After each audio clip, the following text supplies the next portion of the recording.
If you'd like to make your NFL games a little more interesting, you've come to the right place. It's the Even Money Podcast with Ross Tucker and Steve Fezzik.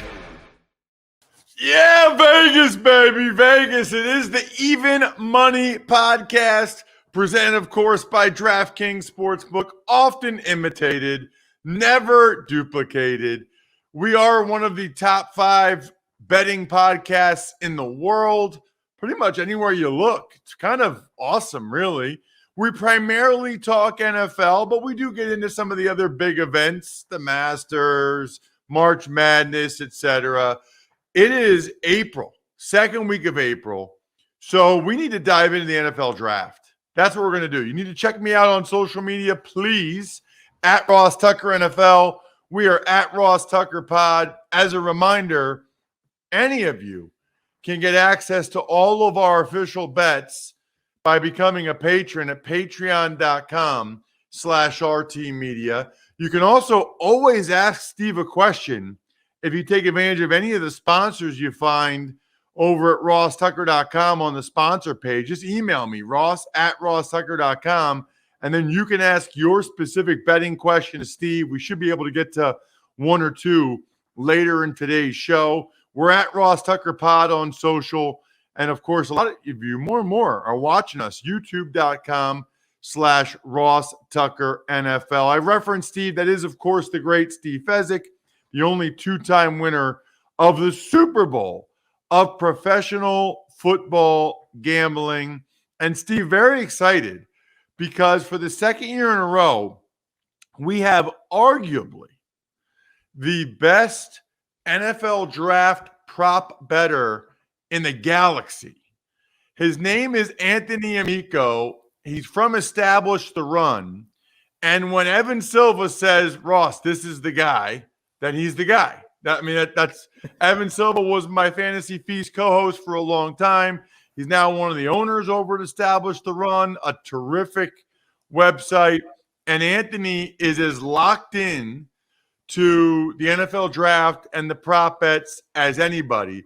Anthony, welcome back to the show, man. Really appreciate you coming on again. Yeah, thanks for having me. Always good to talk to you guys. So you want to follow him on Twitter at Amicsta, AMICSTA, AMICSTA. And Steve, we got to get into this because you always talk about this. You're a big believer in betting the NFL draft. I mean, what do you say? You usually make more money on the NFL draft than you do during the season? I forget.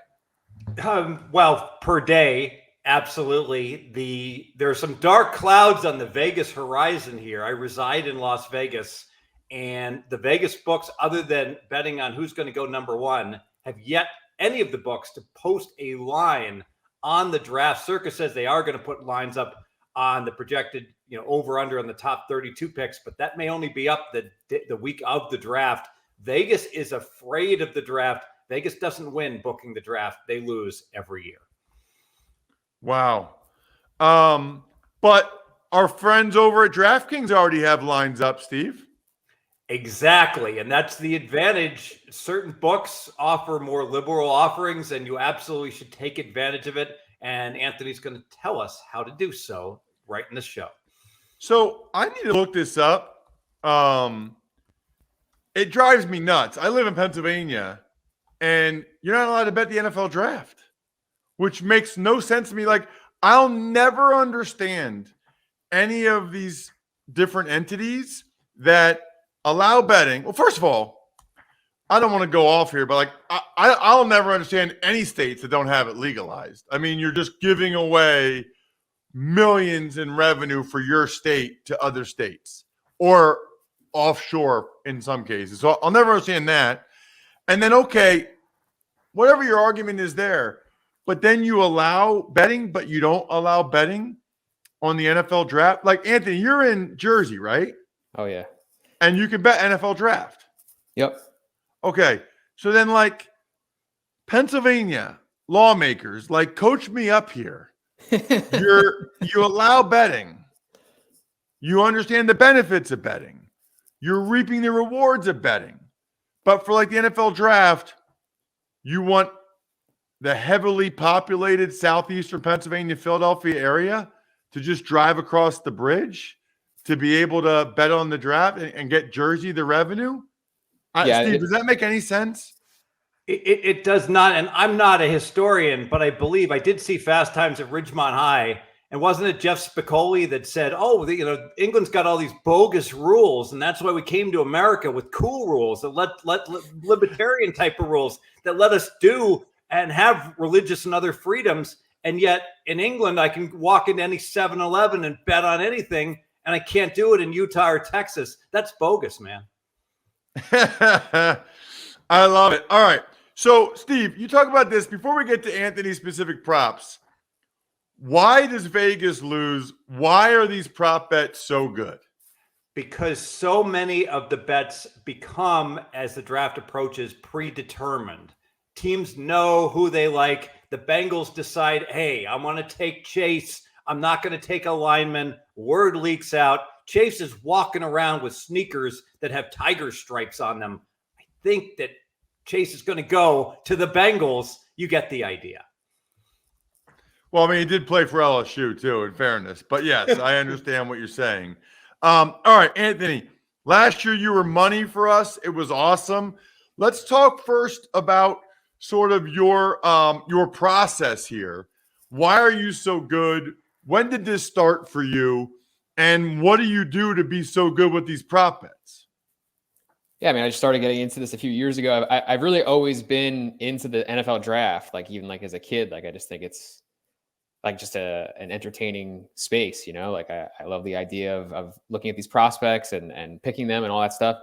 So then obviously get older and you find out you can bet on this stuff. And it's just like a natural inclination to do so. But I mean, the reason it's so profitable and I think this really goes for anybody is it's just information. You just have to do the work. Like if you're reading all the articles and you're listening to all the podcasts and you feel like you have your finger on the pulse in terms of where these players are going to go, you're probably ahead of the books. Some of that stuff I think is probably changing a little bit just because, they are releasing lines a lot later. I mean, even here in Jersey where you can pretty much do whatever you want, like the liquidity is like still really, really low. There's not as many markets up as there were at this time last year. I still think that they'll release a bunch of stuff super close to the draft, like week of the draft. And there will still be an edge on those wagers, but it won't be as big probably as it was a year or two ago. When you say the liquidity, you mean just low thresholds? Yeah, even if you were just a new person who decided, hey, I want to sign up on DraftKings and I'm just really interested in betting on Bryce Young to be the first pick or something, like you probably can't get that much money down on that relative to what you could have maybe 2 years ago. Got it. So it's already so Steve, they've already kind of figured out that they're going to lose and they're trying to limit they know they have to have it up. Otherwise their customers will go elsewhere, but they're just trying to limit the damage, the bloodletting, so to speak. Yeah. And I'm going to pull back the curtain here on what pros are doing. There is a scramble out there. And anyone who's listening to this podcast, if you're a lifetime loser, you've been unsuccessful gaming and you've been gambling against the DraftKings of the world, it's time to make a few phone calls because your account is gold, because you can pretty much bet whatever you want because you're a loser. Why would they limit you? You can just fire away. So if you can suddenly partner up with an Anthony Amico or someone who might have a limit of $38 on something he wagers, but this other guy can bet $5,000. You can imagine how much you can profit on things like the NFL draft with their soft lines. Okay. Dumb question, Steve. Is that legal? Yeah, you can't. And the rule in Nevada regarding messenger betting is that it's illegal to directly pay somebody to place a bet for you. And it's 100% legal to just partner up with someone and everybody takes a percentage share. Now, in other states, last time I checked, I don't have a law degree. So check with your local state, all state and local rules, and make sure you're not, violating any rules. How is that different than like having a bookie? Well, at a bookie, you're betting directly against a bookie, and with the syndicate betting, you're working as a group where all of you take okay, share. yeah. So you're all rowing in the same direction. All right. So Anthony, we know how you do it. We know. So when you say it's just information, what information are you getting? Where do you go for your information? Explain that.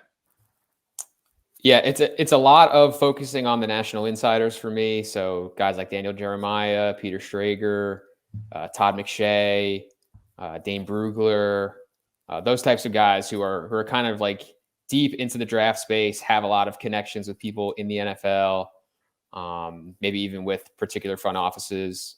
And then they're writing about this, or they're making mock drafts. Like, they're doing a lot of content. And just by absorbing a lot of that content, you can have a decent idea, at least, of what teams are leaning towards, or what the league is leaning towards in terms of how these players are being valued. I am leaning towards drinking a bunch of Labatt Blue Lights during the NFL draft. It's going to be awesome. Might be by myself, might be after the draft because I'll be working for the Eagles. But you want to take your draft experience to the next level, drink some Labatt Blue Lights with your friends, live life to the power of we. Always enjoy responsibly beer. Labatt USA, Buffalo, New York. All right, let's get into some of these you like, Anthony. So you just read a ton, but so basically you have deciphered which insiders, which draft guys really have the best information, and you check out their information. Might be specific to teams, might just be in general, and you use that information to kind of get a better sense of where the market might be off with certain guys. Yeah, exactly right. And I think what's interesting about this draft in particular is that there's a huge range, I think, on pretty much every player outside of like the top 8 or so guys. Like, everyone is saying right now that like picks like 12 to 45 are like basically the same. And that makes, I think, for a very interesting betting environment. Interesting. All right, give us one. Give us one. And by the way, Steve, you usually like what? Like where a guy is to be drafted, or how many at a certain position in round 1. Those are the ones I think are cool. Like over under a certain guy, the books think he's going a certain place. We know he's actually going lower or higher. Or the books, like I saw Jim Nagy from the Senior Bowl, Anthony, saying that the league is way lower on wide receivers, this wide receiver class, than the media seems to be. Yeah. So I don't know if DraftKings has it up, how many wide receivers in the first round right now, but that sounds like one you could hammer the under on. Yeah, and it's been hammered. 4.5 receivers, it's like minus 300 or longer, wherever you look. So yeah, I mean, stuff like that is super important. I mean, Jim's obviously a guy that has a lot of connections. So one that I like, Will Levis, the quarterback out of Kentucky, his draft position is posted at 7.5. And I like the under on that. The juice is still pretty good. It's only minus 130 at DraftKings. But it's a good quarterback class. Probably, I mean, I would say definitely 4, maybe 5 in the first round. Daniel Jeremiah seems pretty confident that all these guys go in the top 10. And I think that 7.5 is a key number because you fit the Raiders in there at 7. I think Levis could go as high as 2 to the Texans. But you get all those quarterback needy teams in there. You get Houston, you get Seattle, you get Detroit, you get the Raiders, bless you, and you get anybody that could be trading up into the Cardinal spot at 3, or potentially into maybe even the Raiders spot if they decide they don't want a quarterback at 7. So I think you get a lot of options there with Levis.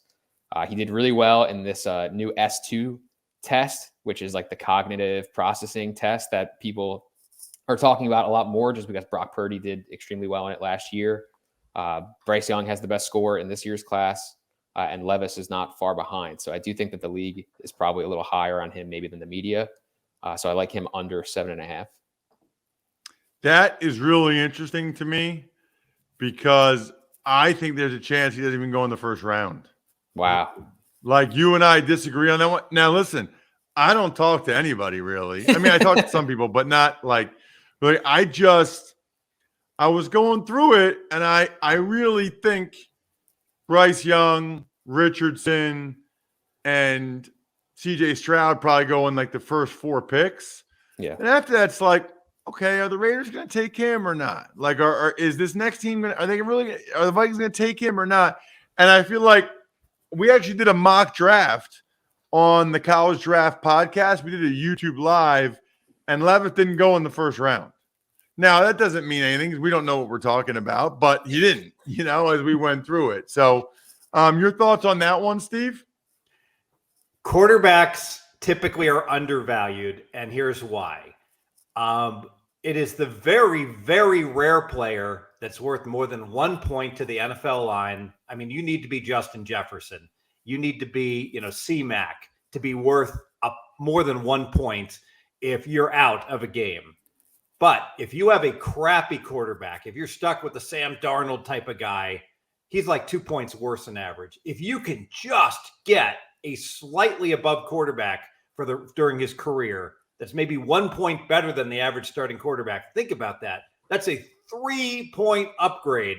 That's like getting, the best number one wide receiver and the best running back suddenly on your team. So it's worth a lottery ticket to try on a quarterback that, even if you don't think like Levis is going to develop into an above average starter, if there's just like a 1/4 chance of it, it's absolutely worth it to go ahead and take him.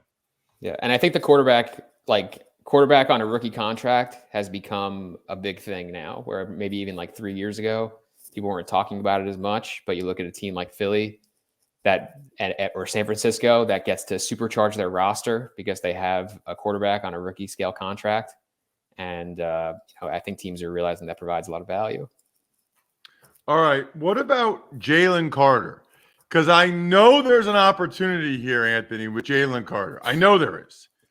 I'm just not sure what it is yet. Is there I am tempted. What's his latest over under 7.5? I guess I'm tempted to go under just because I think he's that talented, but we'll see. I thought maybe people were talking about like him not going in the top 10. To me, like there's no chance that happens, that they let him go outside the top 10. But I also haven't talked to that many people about just how bad the off the field stuff is. So what do you got on him? Yeah, I'm leaning over on him because the number is super juiced to under. It's like minus 210 under, plus 165 over. So I think at that juice, I'm tempted to go over here. I mean, Carter's not going to go in the first like 3 or 4 picks, I think, because it's going to be mostly quarterbacks. So you're basically looking at Seattle at 5, Detroit at 6, Raiders at 7. Well, a couple weeks ago, there was a report that the Raiders had him off their board completely, that they're not interested in taking him at all. So take them out. Seattle in the past has taken some gambles on the guys that have potential red flags. You can say whether or not Carter does. I mean, I'll let you guys do that research. But, I think that last year they went really, really heavy into the character guys. Pretty much every guy they drafted was a double plus guy in terms of character. They had a really good season. So I'm not sold 100% that they're going to go back to taking the guy who's super talented, which Carter is, that maybe they don't love otherwise. And I think that if they have a shot at Will Anderson, that they would just prefer him outright to Carter. So really, it's just the Lions at 6 that I'm not sure about what they do with this guy. So I think getting the plus money over on Carter is good. I think that if you pair that with Detroit to take Carter, it's like 4-1. Then, in the aggregate, you're getting a pretty good bet. I mean, you're going to protect yourself against that Lions out, and you're going to have plus money on the over. I think that Carter ultimately, right now, if I was guessing, is going to land with either Chicago at 9 or the Eagles at 10. And that's kind of where I lean right now. Interesting. Steve? I think it's really strong, the idea of the Raiders going back to the Gruden issues and then the tragedy with the wide receiver. They really need to draft a squeaky clean guy. They can't have another disaster. So it makes sense the Raiders would not take him. I did have one person tell me there's even more stuff than people know about. So that does make me think, over 7.5 might be pretty good there. I feel like as that comes closer to the draft, there'll even be more clarity there. That's just amazing to think about the amount of money that young man cost himself if he doesn't go till then. I mean, he's the best player. Yeah. But that's not all there is to it. What about, I watch every Penn State game as much as I can, Anthony. I grew up with season tickets. What about Joey Porter Jr.? Because I know you and I were texting. That's a guy you got something on. Yeah, I like his under. It's still plus 140. Again, I mentioned to you guys at the top of the show, like this is a draft that has a decent range in terms of like a lot of these players. So I like attacking these plus money spots where the market is just super, super confident about what's going to happen with these players. I think right now the consensus is Joey Porter to the Steelers at 17. His dad played there. Steelers would never pass on him. Sure, I agree with that, but I'm not sold that he makes it to them. Porter is again one of these like long physical corners, good height, weight, speed guy. The Commanders at 16, I think, is the correct key number. They have a dramatic need at corner. I don't think that they're going to get a chance at either Devin Witherspoon or Christian Gonzalez. I would expect those guys to be gone. So then you look at a guy like Porter. I mean, he's a fit with New England. He's a fit with the Commanders. If the Eagles were to trade down, which I think is possible given the lack of picks they have on day 3 right now, they would be a match at corner. So I think that Porter's a fit with a bunch of these teams.